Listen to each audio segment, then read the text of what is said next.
मैंने भगवान भुवन भानु सूरीश्वर जी महाराज साहब के साथ मैं अहमदाबाद में था। शायद इस बच्चे को तो वो नाम का भी पता नहीं होगा, आपको पता होगा। रविशंकर महाराज गुरुदेव को मिलने के लिए आए थे। आज जिस बच्चे के सामने मेरा प्रवचन चल रहा है उसी ढंग से रविशंकर महाराज एक स्कूल में गए थे।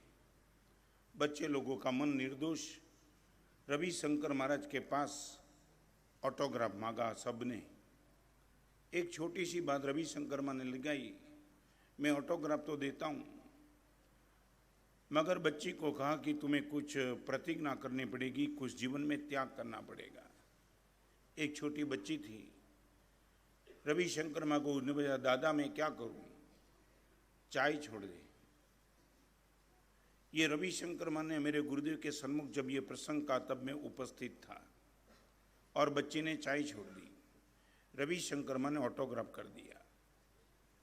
दादा ने वो बताया कि महाराज साहब 10 साल के बाद मेरे घर पे एक पत्र आया। मैं जानता भी नहीं था वो पत्र किसका हो सकता है। पत्र खोला तब पता चला वो लिखा था बच्ची ने कि उस टाइम दादा आप स्कूल में आए थे, तब आपने मेरे से एक डिमांड की थी, कुछ त्याग करो, और मैंने आपको प्रॉमिस दिया था मैं चाय छोड़ दूंगी। 10 साल तक मैंने चाय नहीं पी। आज एक क्रिटिकल पोजीशन में मैं हूँ दादा, एग्ज़ाम आ रही है स्कूल की, रात को नींद बहुत आती है और पढ़ने के लिए रात को जागना बहुत ज़रूरी है। आपको पूछ करके मैंने चाय छोड़ी थी, मगर आपसे मैं इजाज़त चाहती हूँ, एग्ज़ाम के समय रात को जागने के लिए अब मुझे चाय पीने की छूट दे दो। ये बच्चे की क्या ताकत। दादा ने उनको सिर्फ इतना ही लिखा कि बहन, छोटी उम्र में ये किया था त्याग, एक आनंद भी है, और 10 साल के बाद उसमें छूट लेने का तुझे मन हुआ तो मुझे बीच में रखा है। तेरे बाप के स्थान पे हूँ। रात को पढ़ने से तेरी करियर यदि बन जाती है तो बीच में मैं नहीं आऊँगा, मज़े से तू चाय पी ले, रात को जागते जागते पढ़ ले, और पढ़ने के बाद तू नंबर ला ले, आनंदित हूँ। दादा ने लिखा कि ये पत्र लिखने के बाद नीचे मेरी साइन करके नीचे एक छोटी सी पंक्ति लिख दी कि एक बार ली हुई प्रतिज्ञा में कॉम्प्रोमाइज़ करके तू स्कूल की एग्ज़ाम में तो पास हो जाएगी, मगर जिंदगी की एग्ज़ाम में तू फेल होती जा रही है। एक छोटा सा लाइन। और दादा ने ये लिखा कि महाराज साहब मैंने वो पत्र डाक में भेज दिया। 5 दिन के बाद वो लड़की का पत्र आया। दादा मैंने तय किया है, शायद एग्ज़ाम में मैं फेल हो जाऊंगी, स्कूल की परीक्षा में मैं फेल हो सकती हूँ, मगर आपने लिखा कि जिंदगी परीक्षा में एक नियम लेकर के कॉम्प्रोमाइज़ करना वो जिंदगी की परीक्षा में फेल होने का रास्ता है। मैंने तय किया है, मैं चाय नहीं पीऊँगी, हो सके उतना पढ़ पाऊँगी। और 1 महीने के बाद वो लड़की का पत्र दादा पे आया कि चाय पिए बिना मैंने पढ़ने का शुरू किया, और दादा आपको जान के आनंद होगा, बोर्ड में मेरा दूसरा नंबर आया। आज एजुकेशन को लेकर के शनिवार का दिन, कल आखिरी दिन, आज 4 विकल्प आज आपके सामने रखना चाहता हूँ। एजुकेशन मेरे और आपके पास सही अर्थ है। आप पढ़े लिखे हो, ये पढ़ रहे हैं, और टीचर और प्रिंसिपल सब पढ़ा रहे हैं।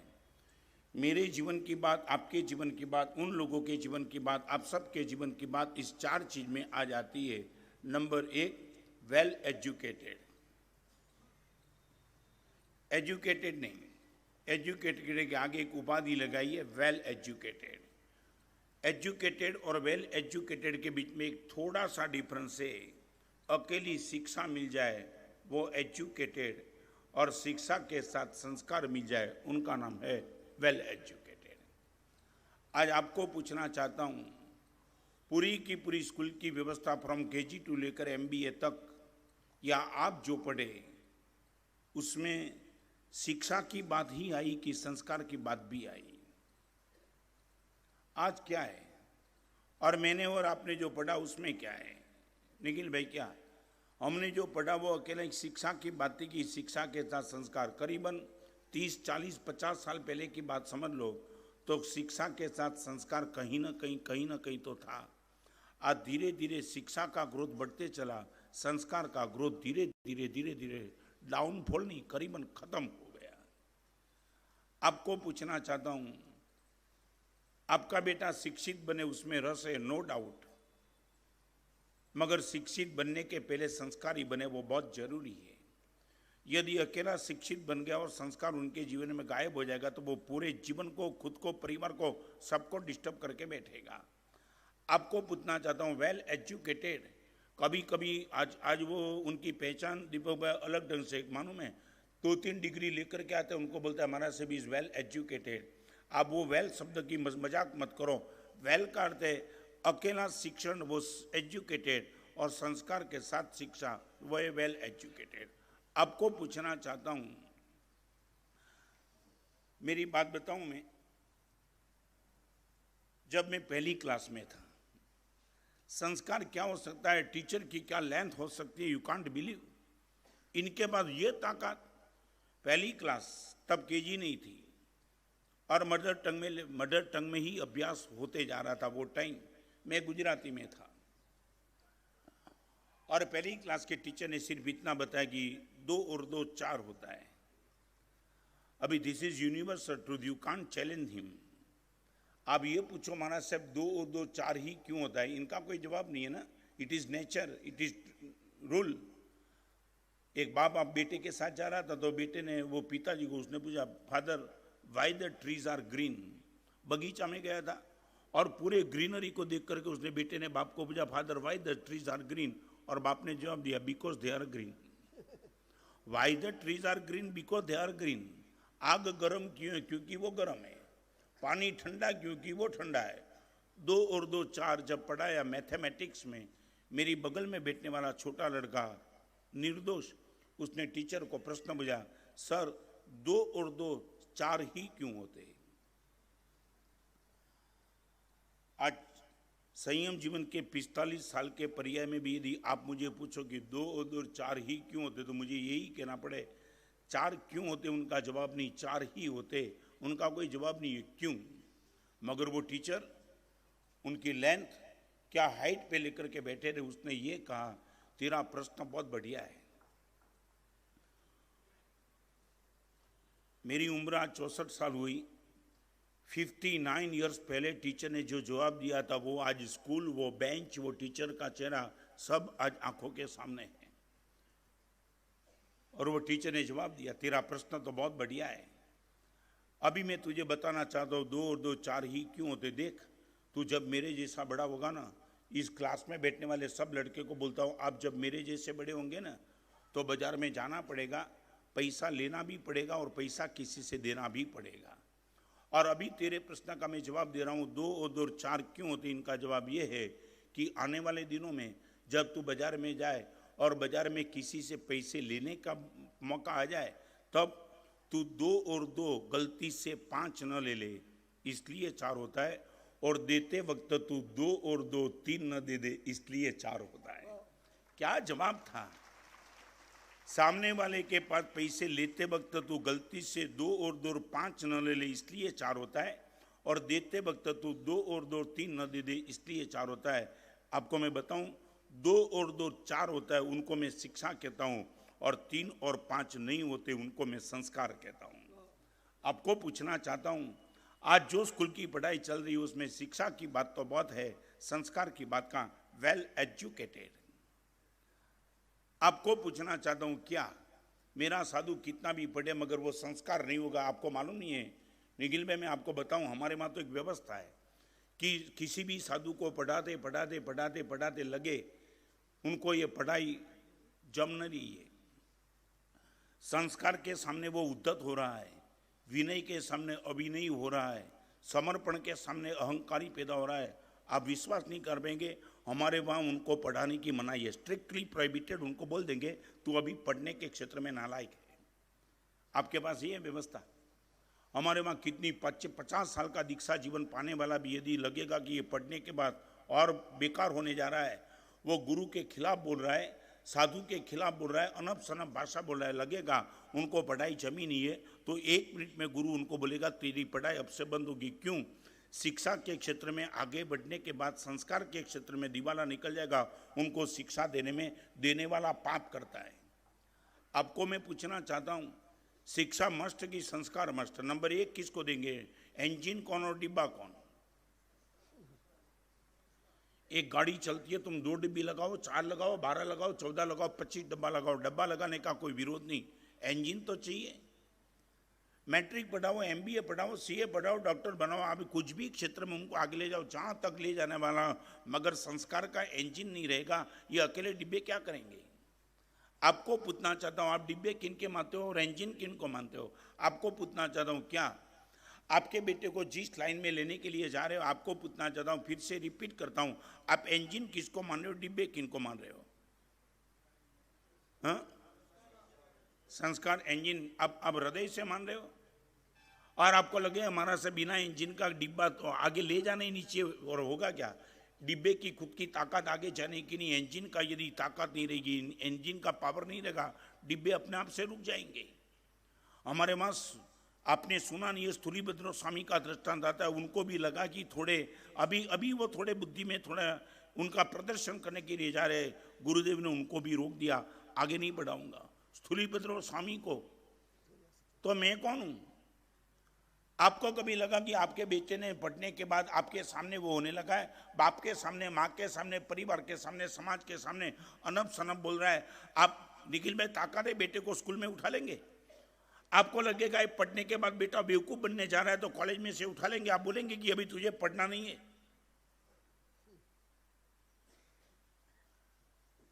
एजुकेटेड बराबर है वेल एजुकेटेड का क्या? नहीं, आपसे मैं रिपीट करना चाहता हूं, मैं गंभीरता से अभी तो सप्ताह के बाद ये प्रवचन इस सब्जेक्ट पर विराम हो जाएगा। ये जीवन का सबसे बड़ा फाउंडेशन है, यहां से तो शुरू होता है। और मैं तो टीचर को धन्यवाद देता हूं, इसलिए धन्यवाद और जिम्मेदारी, आपको मालूम नहीं जिम्मेदारी कितनी है। जिस उम्र में हमारे वहां तो ये शब्द लिखा है इस बच्चे के लिए कि श्रेष्ठ कोटि का भोजन क्या और श्रेष्ठ कोटि की शिक्षा क्या, वो आज तो मजाक का कारण बन गई है, मगर हमारे वहां संस्कृत में शब्द लिखा है मातृ हस्ते न भोजनम। बेटे को भोजन हमेशा माँ के हाथ से मिलना चाहिए, किसी और के हाथ से नहीं। और आज माँ के हाथ का भोजन गया। इस छोटे बच्चे के लिए स्कूल में जो व्यवस्था बनी है क्लास की, समय की, सच बोलो, ये बच्चे को पूछ रहा हूं समय कौन सा है क्लास का, स्कूल का समय?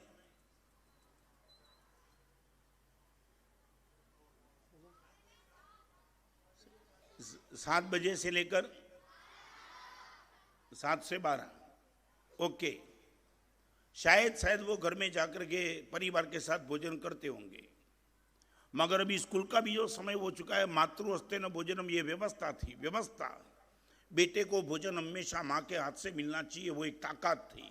अकेला भोजन ही था, भोजन के साथ प्यार भी था, संस्कार भी था, भोजन की कोई शिष्ट व्यवस्था भी थी। आज ये बच्चे टीवी के सामने बैठ करके भोजन करते, माँ खुद चौके में बुलाना चाहती तो बेटा खुद बोलता है कि टीवी के सामने भोजन देना है तो दे, बाकी मैं भोजन करना नहीं चाहता हूं। आज ये व्यवस्था करीबन बनने जा रही है, राइट? आप ये व्यवस्था नहीं कर सकते। मैं आपके घर की बात करता हूं, पूरे हिंदुस्तान के बच्चे की बात नहीं। आपके घर में आपके बेटे को आप नहीं बोल सकते कि टीवी के सामने भोजन नहीं मिलेगा, भोजन मिलेगा तो यहां ही मिलेगा, by force you can't say. क्या है? खुद ही टीवी के सामने कर दे, ठीक है तो तुम बदलो, बेटे को बदलने के लिए तुम बदलो। मैं आपको बताऊं, ये है ना, ये तकलीफ यही है। कभी कभी मुझे लगता है कि एजुकेशन का सब्जेक्ट ये बेटे के लिए नहीं तुम्हारे लिए रखना है जैसा था, ये गलती से आ गया। ये तो अच्छे ही है सब।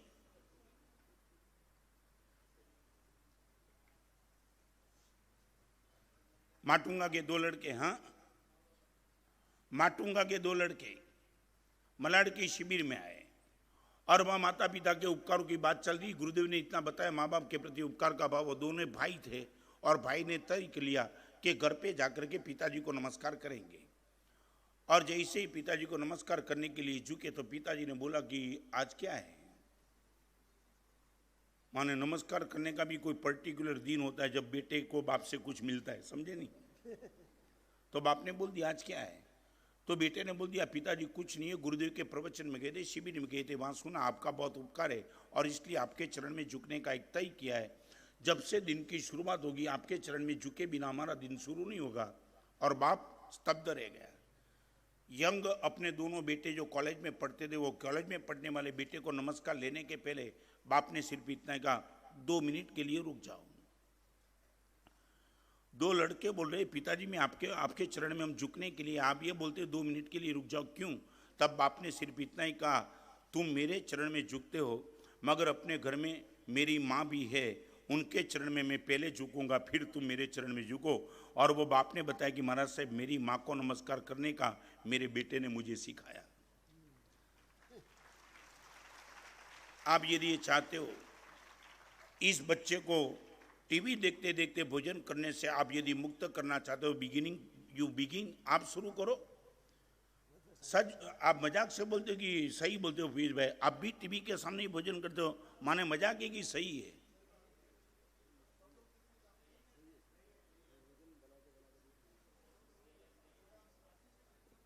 माने क्यों?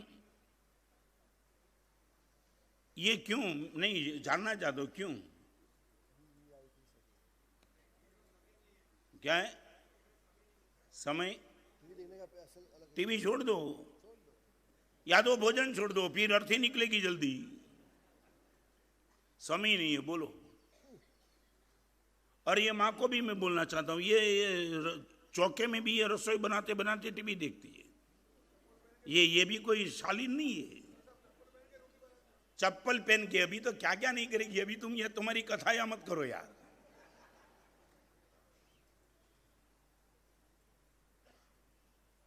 Number 1, well educated. और एक प्रश्न आपको इस सब्जेक्ट पे आगे जाने के पहले, एक छोटा सा प्रश्न 2 मिनट में आपसे जवाब चाह के मैं आगे निकल जाऊं। सुख शब्द जब आप आंखों के सामने आ जाता है, आपके कानों पे पड़ता है, मान लो कि इस प्रवचन के कोने में बैठे मैं भी आपको नहीं दिखाई पड़ता, आपके सामने सुख शब्द पड़ा। सुख शब्द पढ़ने के बाद आपके सामने कौन सा चित्र आ जाता है? नहीं समझे? जैसे ही आपने सुख शब्द मेरे कान से सुन, आपकी आंखों के सामने क्या आ जाता है?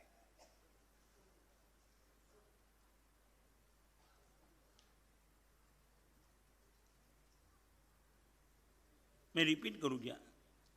माने नहीं समझे कि क्या निखिल, में क्या क्लियर करूं क्या?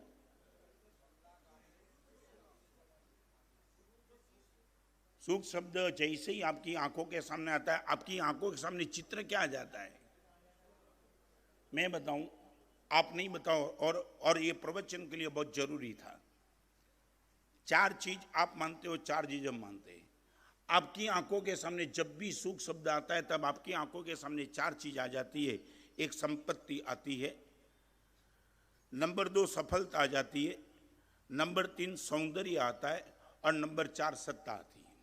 रिपीट करना चाहता हूं, जब भी आप संसार के क्षेत्र में कहीं कहीं किसी भी जगह चले जाओ, साधु की प्रीमाइसिस को छोड़ करके कोई स्पिरिचुअल क्षेत्र में आने के पहले आप कहीं भी संसार में चले जाओ, और सुख शब्द जब आंखों के सामने आएगा, 4 में से कोई भी एक चीज, या तो संपत्ति वो सुख, या तो सफलता वो सुख, या तो सौंदर्य वो सुख, और या तो सत्ता वो सुख।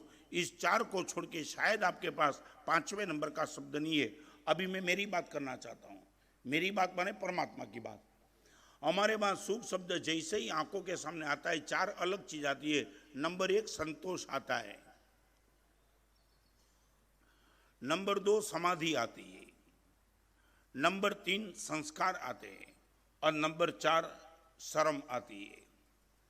जहां आंखों की शर्म है, जहां पिताजी के, माता के, दादा के कोई संस्कार है, जहां आर्ट ऑफ कॉम्प्रोमाइज की समाधि है, और जहां संतुष्टि है। फिर से रिपीट करना चाहता हूं, आपके वहां सुख शब्द आने के बाद 4 चीज आ जाती है, संपत्ति, सफलता, सौंदर्य और सत्ता।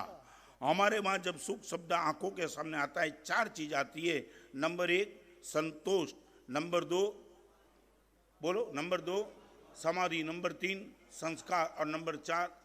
अभी आपको मैं पूछना चाहता हूं, आप यदि सुख के क्षेत्र में आगे बढ़ना चाहते हो, तो कौन से सुख के क्षेत्र में आगे बढ़ना चाहता हो?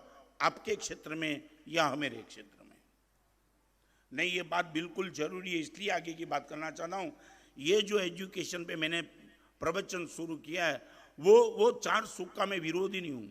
संपत्ति का विरोधी नहीं हूँ, सौंदर्य का विरोधी नहीं। आपको सफलता मिली इसलिए मुझे कोई जेलसी नहीं है, और सत्ता पे पहुंचा तो मुझे कोई दुख नहीं है, मगर ये चार सुख डिब्बे का होना चाहिए। इंजन तो ये चार ही बनना चाहिए, या तो संतोष, या तो समाधि, या तो संस्कार, और या तो शर्म। आपको पूछना चाहता हूं, ये आप चाहते हो क्या? मैं देना चाहता हूं वो नहीं, आप रियली लेना चाहते हो? महाराज साहब ऐसा कोई आशीर्वाद मिल जाए कि जीवन में संतोष आ जाए, समाधि आ जाए, संस्कार आ जाए, और अभी आंखों की शर्म खत्म होती जा रही है, वो शर्म आ जाए। महाराज आपको मैं निखिल में वेदना से बताऊं, कभी कभी मेरा साधु भी गोचरी जाता है तो आपके घर में यदि टीवी चालू है ना, तो ऐसा भी आपके मन में नहीं होता है कि कोई पवित्र त्यागी पुरुष अपने घर में आ रहे हैं, चलो उनके आने के समय तो कम से कम टीवी ऑफ रखो। नहीं, वो टीवी चालू ही रहता है। मैं अहमदाबाद में चातुर्मास किया, सामने से होकर के जाहिर प्रवचन में बोलना पड़ा कि तुम चाहते हो कि मेरे साधु आपके वहां गोचरी भी नहीं आ जाए, आप बोल दो। 11-12 बजे के बीच में हमारा भोजन का लेने का समय, उस टाइम भी तू मेरे घर में जो बेटे बेटी बैठे वो मजाक के साथ टीवी देखते, सीरियल देखते, हाँ हाँ ही करते, कोई शर्म भी नहीं आती। माँ बाप बैठे टीवी देखना, मेहमान आते टीवी देखना, गुरु भगवान आते टीवी देखना, हमारे शर्म का सुख तुम्हारे पास है कहां? I would like to know from you, सच बताओ, आपको ये चाहिए तो आगे चलना चाहता हूं। समाधि चाहिए, संतोष चाहिए, शर्म चाहिए, महाराज साहब संस्कार चाहिए, ये चार के पीछे तो जीवन खत्म कर दिया। संपत्ति पाने के बाद तुमने पाया क्या? टेंशन पाया। सौंदर्य पाने के बाद तुमने क्या क्या? प्रदर्शन का एक सब्जेक्ट बना दिया। सौंदर्य को गोपनीय रखने का मन होता है, सौंदर्य को प्रकट करने का मन होता है, माने सौंदर्य प्रसन्नता का कारण बन गया, सफलता वो टेंशन का कारण बन गई, और सत्ता सामने वाले को दबाते चलो दबाते चलो दबाते चलो, इनका कारण सुख कहां है? आप ये बोलेंगे महाराज साहब यही हम सुख मानते, तो ये प्रवचन का कोई अर्थ नहीं। यदि उनको तुम सुख मानते हो, महाराज साहब संतोष चाहिए, समाधि 100% चाहिए। महाराज साहब कल रोग आ जाएगा, कॉम्प्रोमाइज कैसे कर पाएंगे? और महाराज साहब संस्कार भी चाहिए। आदमी के पास संस्कार नहीं होगा तो आदमी और पशु के बीच में कोई फर्क नहीं होगा। आदमी और पशु को अलग करने वाली चीज संस्कार है। ये कुत्ता है तू कुत्ता नहीं है, ये गद्दा है तू गद्दा नहीं है, इनका कारण कुत्ते के पास और गद्दे के पास संस्कार की कोई अपेक्षा नहीं है, आदमी के पास संस्कार की अपेक्षा है। शर्म भी चाहिए। आपको पूछना चाह रहा हूं, चार चीज को सुख मानते हो आप? मैंने जो बताया वो सुख मानते हो? आपके सुख को मैं सुख मानता नहीं हूं। वो डिब्बे बराबर है, मगर इंजन तो 100% नहीं हो सकता है। चलो आगे। पहले जवाब चाहिए आपसे, सच बोलो, मैंने जो बताया समाधि, संतोष, संस्कार और शर्म, आप चाहते हो?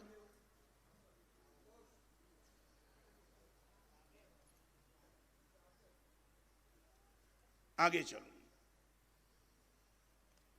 अब एक बार मुझे यहां इस प्रवचन की प्रीमाइसिस जबान से तो हाँ बोल दिए, एक बार अंदर को झकझोरना, कॉन्शियस को अंदर से चेक करना कि महाराज साहब जो बोलते हैं सही में चाहता हूं, सही में।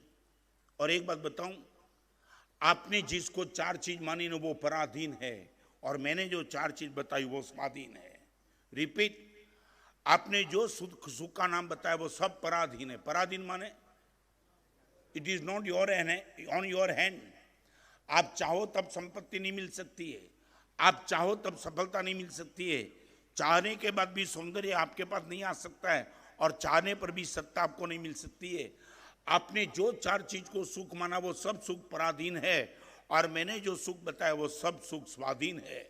आप चाहो आज संतोष को प्राप्त कर लो, आप चाहो आज समाधि को आत्मसात कर लो, आप चाहो आंखों में शर्म आज प्रतिष्ठित कर दो, और आप चाहो संस्कार आप जब भी चाहो इन्वॉल्व कर सकते हो। आपको मैं कहना चाहता हूं, पराधीन सुख चाहिए कि स्वाधीन सुख चाहिए?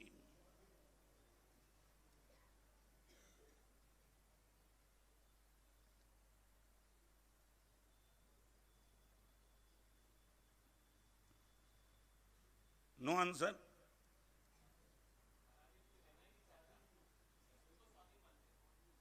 मगर ये स्वाधीन नहीं, ये पक्का मैंने जो लॉजिकली कन्विंस कर दिया, बैठ गया। आप संपत्ति चाहे तब नहीं पा पाएंगे, सौंदर्य चाहे तब ना पाएंगे, सफलता चाहो तब नहीं मिलेगी, सत्ता का तो प्रश्न ही नहीं रहता।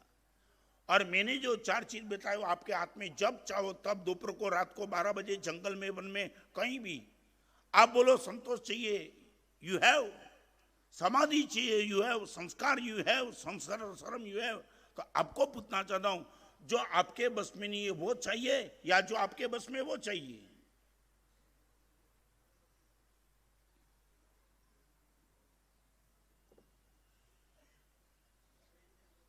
क्या है?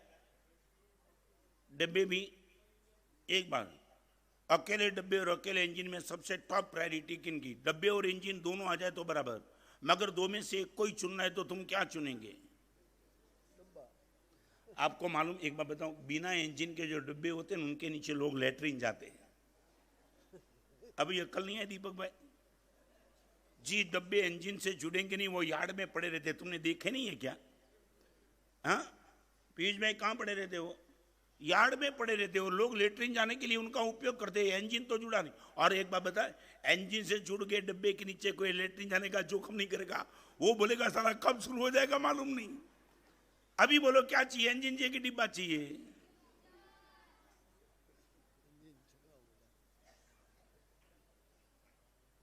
क्या चाहिए क्या आपको? ये तुम्हारी मजाक करे सब लड़के।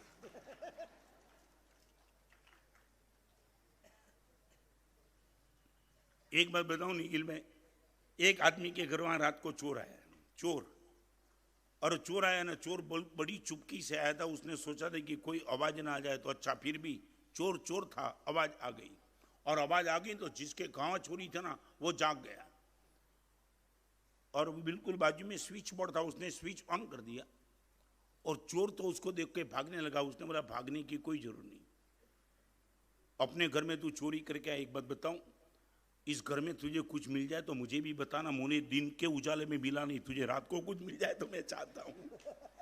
इतने साल तक इस घर में रहा हूं, दिन के उजाले में मुझे कुछ नहीं मिला, रात को तू आया है, कुछ मिल जाए तो मुझे भी बताना, आनंद आ जाएगा।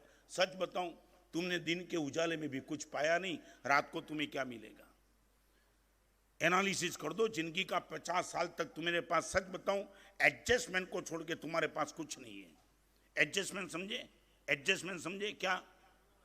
आपकी चली कुछ नहीं, आपको स्वीकार करना ही पड़ेगा, ठीक है। हाँ, आपने पत्नी को बोल दिया था सब्जी भिंडी कीजिए, पत्नी ने जो बनाया वो आपको स्वीकार नहीं पड़ती, एडजस्ट। चाहते हो?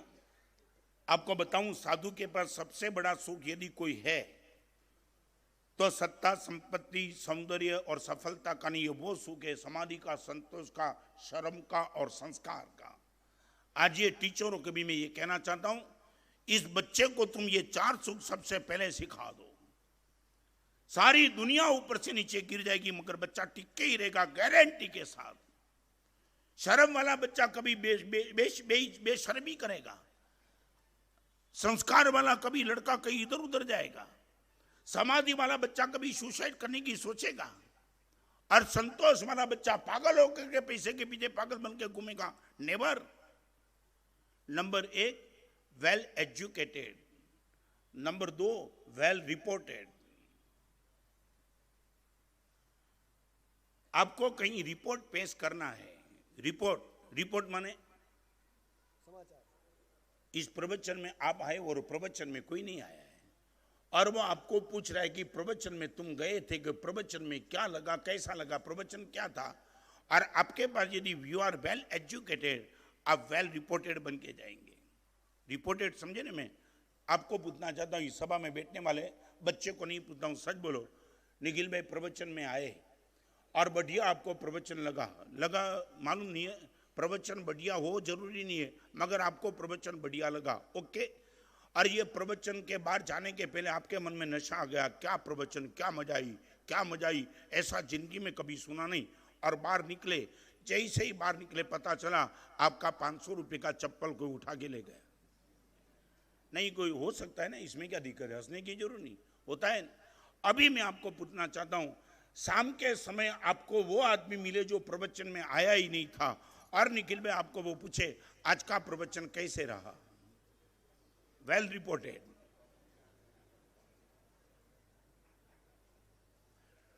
नहीं, I would like to from you, सच बोलो, आप रिपोर्टिंग क्या करेंगे? पीयूष भाई क्या आज प्रवचन बहुत बढ़िया था वो, या चप्पल गया वो?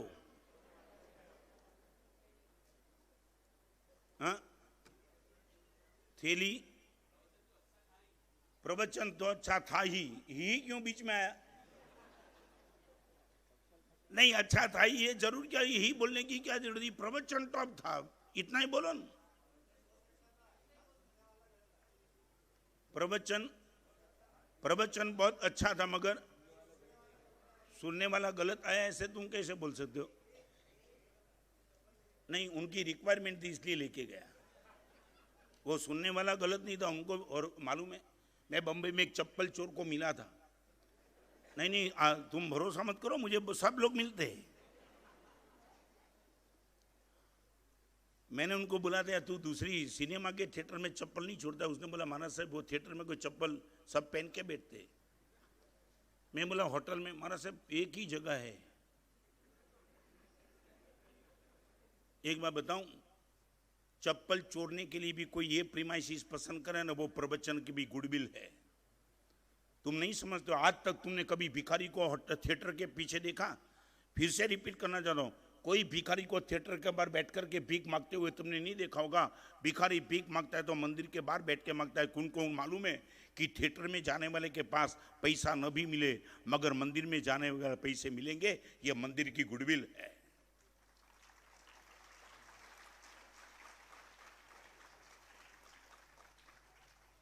नहीं, वेल रिपोर्टिंग, वेल एजुकेटेड के बाद दूसरे नंबर का क्षेत्र है वेल रिपोर्टिंग। सामने वाले कुछ भी गलत बनाए, मगर आपको रिपोर्ट करने की एक क्षमता चाहिए। नो डाउट, चप्पल गए, कोई आप झूठ नहीं बोल रहे हो, मगर आपको अब उनको वो रिपोर्ट करने जा रहे कि यार चप्पल की मार गोली, यार प्रवचन सुनने जैसा है। आपका मैसेज वो बोलेगा। एक बात बताऊं, सच बोलो, दोनों रिपोर्ट आप सही दो। एक और बोलो कि प्रवचन टॉप था, वो सुन के उनको प्रवचन में आने का मन होगा। और एक बोलेंगे मेरा चप्पल 500 रुपए का नया गया, वो सुनने के बाद उसको क्या होगा? प्रवचन में आने का मन होगा या आने का मन बंद हो जाएगा। आपने रिपोर्ट ऐसा क्यों किया? एक भगवान के और एक बात बता, सच बोलो, चप्पल यहीं जाते, बहुत जगह चोरी जाते हैं। हर जगह प्रवचन सुनने का नहीं मिलता है, मगर हर जगह चप्पल तो चुरा जाता है। तो आप सामने वाले को रिपोर्ट करो, तो ऐसे रिपोर्ट उनको क्यों नहीं करते हो कि उनको अच्छी जगह पे आने का मन हो जाए? Why not? Well reporting. मैं मीडिया वाले को धन्यवाद देता हूं कि इस प्रवचन का रिपोर्टिंग क्या दे रहे। हजारों लोगों का मैसेज आ रहा है, महाराज साहब प्रवचन में नहीं भी आ पाते तो पेपर के माध्यम से प्रवचन सुन के भी हम लालाई। और कल बताऊं, कल नहीं 2, 3, 5, 10 दिन से कई लोग मेरे पास आकर के बोलते हैं, महाराज साहब जो पेपर में आ रहा है उनकी कटिंग को हम काट करके रखते हैं, बाहर से आने वाले को दिखाते, और आपके विहार के बाद ये कटिंग ही हमारे लिए सबसे बड़ी पूंजी रहेगी। ये भी तो रिपोर्टिंग है, वेल रिपोर्टिंग। आपको पूछना चाहता हूं, नहीं। और एक बात बताऊं, आप कई जगह जाएंगे, एक बात बताऊं, ये रिपोर्टिंग की बात आई तब आपको बताऊं एक अच्छी चीज। चाइना की एक प्रोवर्ब है कि किसी भी बगीचा का समाचार यदि किसी से सुनना है, बहुत अच्छी प्रोवर्ब है, तो बुलबुल को पूछना, कौवे को कभी मत पूछना। रिपीट, कोई उद्यान का समाचार आपको जानना है तो बुलबुल को पूछना, कौवे को कभी मत पूछना। क्यों? कौवा आपको वो समाचार देगा कि उद्यान में जाने का बंद हो जाएगा। कौवा ये बोलेगा कि उद्यान में 4थे नंबर के पेड़ पे 5वीं डाली पे जो फल है ना, वो सड़ा हुआ है। सच्चा बोल रहा है वो, सच्चा। 4थे नंबर के पेड़ पर 5वें नंबर की डाली पे सड़ा हुआ पेड़ है। ये समाचार सुनने के बाद क्या होगा? उद्यान में जाने का मन नहीं होगा। और बुलबुल जो मैसेज देगा वो क्या देगा? अरे यार एक बार तो बगीचा में जा और देखेगा, तू पागल पागल बन जाएगा। चाइना की प्रोवर्ब ये है कि बगीचा का समाचार यदि जानना है तो कौवे से मत पूछो, बुलबुल को पूछो। बुलबुल के पास वेल रिपोर्टिंग है और कौवे के पास ओनली रिपोर्टिंग है। तो एजुकेशन का सबसे दूसरे नंबर का step, well educated, well reported. आपको पूछना चाहता हूं इस सभा में बैठने वाले को, सच बोलो, कहीं भी जीवन में तुम गए, अच्छा बुरा हर जगह होता है, हर जगह। एक भी स्थान ऐसा नहीं कि जहां बुरे के साथ अच्छा नहीं और अच्छे के साथ बुरा नहीं। सबसे बड़ी ताकत तुम्हारे रिपोर्टिंग की है। You are medium, you are media. तो आपको पूछना चाहता हूं, रिपोर्ट करने की आपकी क्षमता क्या, अच्छी चीज ही या गलत को पहले और अच्छे को बाद में, दोनों का रिपोर्ट दे दो। या तो हो सके तो गलत को कैंसिल कर दो, मगर गलत को बोलना ही है तो नंबर 2 पे हल्केपन से बोलो और अच्छे को ठोस शब्द में बोलो। आपकी रिपोर्टिंग की क्षमता क्या। और एक बात बताऊं दीपक भाई, कई गलत लोगों ने रिपोर्टिंग गलत करके कई लोगों का संबंध खत्म कर दिया है। पति और पत्नी का, बाप और बेटे का, देरानी और जेठानी का, सास और बहू का मीडिएटर बन गया कोई, और उसने वो रिपोर्ट दिया। वो रिपोर्ट होने के बाद जो संबंध में दूरीपन था वो बहुत दूरीपन बढ़ा दिया, और कई लोगों ने रिपोर्ट ऐसा दिया संबंध को नजदीक लाके रख दिया। Well reported number 1, well educated number 2, well reported number 3, well supported. मेरा और आपका सपोर्ट किसको, हमेशा सही को, अच्छे चीज को ही मेरा सपोर्ट रहेगा, गुरुदेव गलत को मेरा सपोर्ट नहीं रहेगा। Well supported, well supported that means, well supported that means एक बात बताऊं, संस्कार आ गया तो वेल एजुकेटेड, विवेक आ गया तो वेल रिपोर्टेड। विवेक, एक बार संस्कार की प्रतिष्ठा से आप वेल एजुकेटेड बन सकते हो, विवेक की उपस्थिति से आप वेल रिपोर्टेड बन सकते हो, और सही पे आकर्षण होता है तब आप वेल सपोर्टेड बन सकते हो। एक आदमी ने 1 लाख रुपए का पेमेंट डुबाया।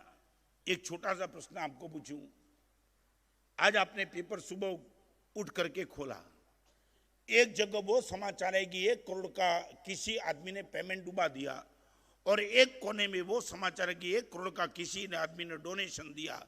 सबसे पहले कौन से समाचार पढ़ने का मन होता है?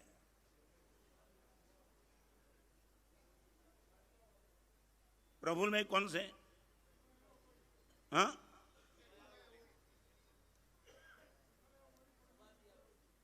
हाँ, जानना चाहता हूं क्यों? 1 करोड़ का डोनेशन दिया वो समाचार, और 1 करोड़ का पेमेंट किसी ने डुबा दिया, दोनों समाचार न्यूट्रल पेपर में पड़े, आपकी सबसे पहली नजर कहां? क्यों? क्या है? एक बात बताऊं, ना तो आपके पैसे गए, ना आपके परम पूज्य पिताजी के डूबे, आपका कोई रोल नहीं है।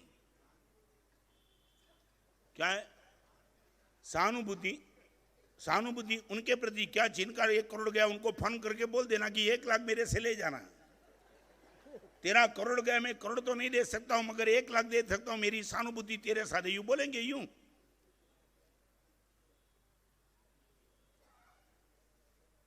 मैं अभी तक नहीं समझ पाती कि ये गलत समाचार सुनने में आपको आनंद क्यों है, पहली नजर वहीं क्यों जाती है? ये भी तो समाचार है in which you are supported.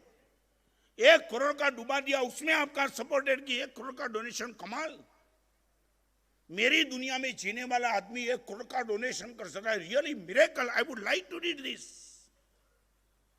ये समाचार पढ़ने का मन तुम पढ़ो, कोई भी आनंद किसमें है, एलाज करने का मन किसमें होता है, सामने वाले को मैसेज देने का मन होता है, यार आज पेपर में पहले पन्ने पे पढ़ा तूने 1 करोड़ का डोनेशन दिया वो, या 1 करोड़ किसी ने डुबा दिया वो। एक बात बताऊं, यह आपकी मानसिकता का प्रदर्शन है। पेपर वाले ने कोई भी समाचार दिया, आपका आकर्षण जहां हुआ वही तो आपकी मानसिकता, वो आप हो। इतनी गंदी के सामने अच्छी चीज आती है तो अच्छी चीज के सामने फोकस करने का मन क्यों नहीं होता है? Why you are not supporting this? महाराज साहब मेरा सपोर्ट उसको होगा, इसको नहीं होगा।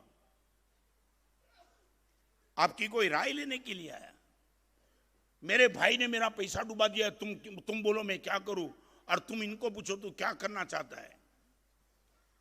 सच बोलो, मैं आपको पूछना चाहता हूं, एक आदमी आपकी राय लेने के लिए आया कि मेरे भाई ने मेरा 1 करोड़ रुपए का पेमेंट डुबा दिया है, वो 500 करोड़ का मालिक है फिर भी मुझे करोड़ नहीं देता है। आप इनको पूछो तू क्या चाहता है, और ये बोलता है मैं चाहता हूं कि इनका पैसा छोड़ दूं। आखिर भाई तो भाई है, और आप खुद वकील हो। क्यों हंसे? अभी मैं आपको पूछना, सच बोलो, वो खुद चाहता है कि मैं 1 करोड़ छोड़ दूं, आखिर तो मेरा भाई है, और आप वकील हो, आपकी राय लेने के लिए आया है, मैं छोड़ दूं या कोर्ट में केस करूं, आप क्या राय देंगे? क्यों? वो वकील के पास गया इसलिए कि वकील को वो सज्जन मान रहा था। बोलो दीपा भाई, बोलो, आप ही वकील हो, आपको वकील नंबर 2 पे मान रहा है, सज्जन नंबर 1 पे मान रहा है, क्या है? मेरे पास आना चाहिए, मगर वो मेरे पास ही आता था, मगर उनको लगा ये दीपक भाई गुरुदेव के पास बार बार जाते तो उनकी असर उस पर होगी, इसलिए तू मेरे पास आता है।